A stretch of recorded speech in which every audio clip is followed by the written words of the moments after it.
ದೋಸ್ತ್ರ, ಸಂಗೊಳ್ಳಿ ರಾಯಣ್ಣನ ಬಗ್ಗೆ ನಾವೆಲ್ಲ ಸಾಕಷ್ಟು ಕೇಳ್ತೇವೆ.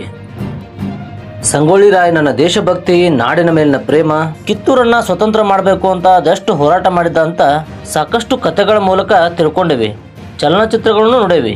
ಆದ್ರೆ ನಾನಿವತ್ತ ಸಂಗೊಳ್ಳಿ ರಾಯಣ್ಣನ ಗೆಳೆಯರ ಬಗ್ಗೆ, ಹಳ್ಯಾಳದಲ್ಲಿ ಆದ ರಾಯಣ್ಣನ ಮೇಲಿನ ಗುಂಡಿನ ದಾಳಿ ಬಗ್ಗೆ ತಿಳಿಸೋಕೆ ಪ್ರಯತ್ನ ಮಾಡ್ತಾನೆ.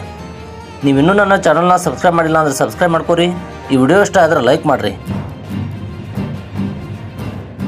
ಕಿತ್ತೂರಿನ ರಾಣಿ ಚೆನ್ನಮ್ಮಾಜಿಯ ಮರಣದ ನಂತರ ಕುಸಿದು ಹೋಗಿದ್ದ ರಾಯಣ್ಣ ತಾಯಿಗೆ ಕೊಟ್ಟ ಮಾತನ್ನ ನೆನಪಿಸಿಕೊಂಡು ಮತ್ತೆ ಕಿತ್ತೂರನ್ನ ಬ್ರಿಟಿಷರಿಂದ ಮುಕ್ತಗೊಳಿಸಬೇಕು ಅಂತ ಸೈನ್ಯ ಕಟ್ಟಕ್ಕೆ ಶುರು ಮಾಡಿದ್ದ.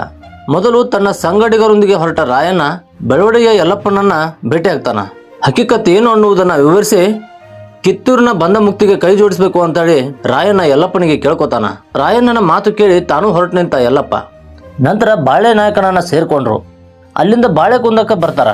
ಅಲ್ಲಿ ಕಾಳಿ ಭೀಮಣ್ಣನೊಡನೆ ಚರ್ಚಿಸಿದಾಗ ಆಗ ಭೀಮಣ್ಣ, ನೀವೆಲ್ಲ ಕಿತ್ತೂರಿನ ಸ್ವಾತಂತ್ರ್ಯಕ್ಕೆ ಸಜ್ಜಾಗಿರುವಾಗ ನಾ ಹೆಂಗ ಸುಮ್ಮನೆ ಇರಲಿ, ನಡೀರಿ ನಾನೂ ಬರ್ತೀನಿ ಅಂದ. ಹೀಗೆ ನಾಡಾಭಿಮಾನಿಗಳೊಂದಿಗೆ ಹೊರಟ ರಾಯಣ್ಣ ಮುಂದೆ ಭೇಟಿ ಮಾಡಿದ್ದು ಗಜವೀರನನ್ನ. ಬಾಳೆಕುಂದದ ಕೊಳ್ಳದಲ್ಲಿ ವಾಸ ಮಾಡಿಕೊಂಡು ಗುಂಪು ಕಟ್ಟಿಕೊಂಡಿದ್ದ ಗಜವೀರನಿಗೆ ಇನ್ನೊಂದು ಹೆಸರಿತ್ತು, ಹಬಸಿ ಗುಬ್ಬ ಅಂತ.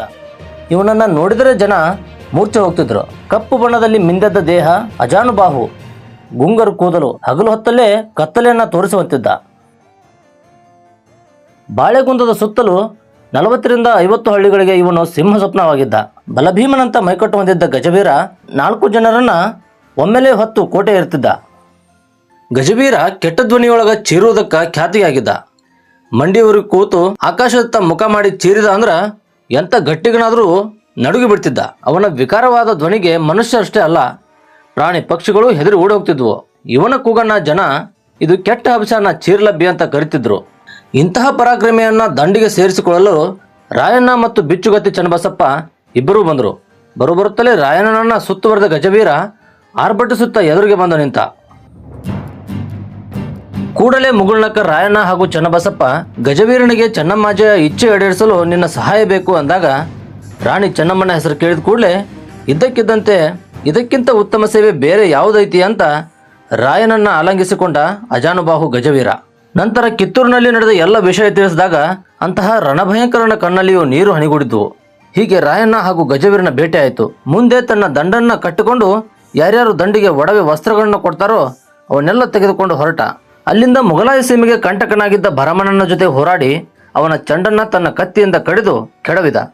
ಅಲ್ಲಿ ಆವತ್ತು ಭರಮನ ಜೊತೆಗಿದ್ದವರು ರಾಯಣ್ಣನ ಪರಾಕ್ರಮ ನೋಡಿ ಇವರ ದಂಡನ್ನ ಸೇರ್ಕೊಂಡ್ರು. ತನ್ನನ್ನು ಭರಮನೆಂಬ ಕುತ್ತಿನಿಂದ ಪಾರು ಮಾಡಿದ್ದಕ್ಕೆ ಮೊಘಲಾಯ ಅರಸ 3000 ಉತ್ಸಾಹಿ ಯುವಕರನ್ನ ರಾಯಣ್ಣನೊಡನೆ ಕಿತ್ತೂರು ಸಂಸ್ಥಾನದ ಬಂಧ ಮುಕ್ತಿ ಹೋರಾಟಕ್ಕೆ ರಾಯಣ್ಣನ ಜೊತೆ ಕಳಿಸ್ದ. ಅವತ್ತು ರಾಯಣ್ಣನ ದಂಡಿನಲ್ಲಿದ್ದವರು ಒಬ್ಬೊಬ್ಬರು ರಣಸಿಂಹಗಳಾಗಿದ್ದರು. ಒಂಟೆ ಕುಂಟೆ ಚನ್ನಬಸಯ್ಯ, ಗಣಾಚಾರಿ ಗುಂಡಣ್ಣ, ಬೆಳವಡ್ಡಿ ಚೆನ್ನಯ್ಯ, ಬಿಚ್ಚುಗತ್ತಿ ಚನ್ನಬಸಪ್ಪ, ದೇವಲತ್ತಿ ಗುಂಡಣ್ಣ, ಹುಗರ್ತಿ ಭೀಮ್ಯಾ ಜಡ್ಡಿಮಣಿ, ಬೆಳವಡಿಗೆ ರುದ್ರನಾಯಕ, ಸುತಗಟ್ಟಿ ಅಷ್ಟೋಜಿ ನಾಯಕ, ತೆಗ್ಗಿ ಜಟಿಂಗ, ಮುರಾರಿ ರಾಣೋಕೊಂಡ, ನಂದಗಡ ಬಾಪು ಭಂಡಾರಿ, ಬಸ್ತಿವಾಡ ಬಾಳನಾಯಕ, ಸಂಗೊಳ್ಳಿ ಅಪ್ಪಣ್ಣಿ ದಾದಾಸಾಬ, ಗಜವೀರ, ನೇಮಣ್ಣ ಪಾಯಪ್ಪ, ಎಚ್ಚರಪ್ಪ, ಇನ್ನೂ ಅನೇಕರು ಇಂಥ ಹೋರಾಟಗಾರರು ರಾಯಣ್ಣ ಜೊತೆಗಿದ್ರು. ಇಂತಹ ಪರಾಕ್ರಮಿಗಳೊಂದಿಗೆ ದಂಡೆತ್ತಿ ಹೊರಟ ಸಂಗೊಳ್ಳಿ ರಾಯಣ್ಣ ಕುಲಕರ್ಣಿ ಸೊಕ್ಕಿಳಿಸಿದ.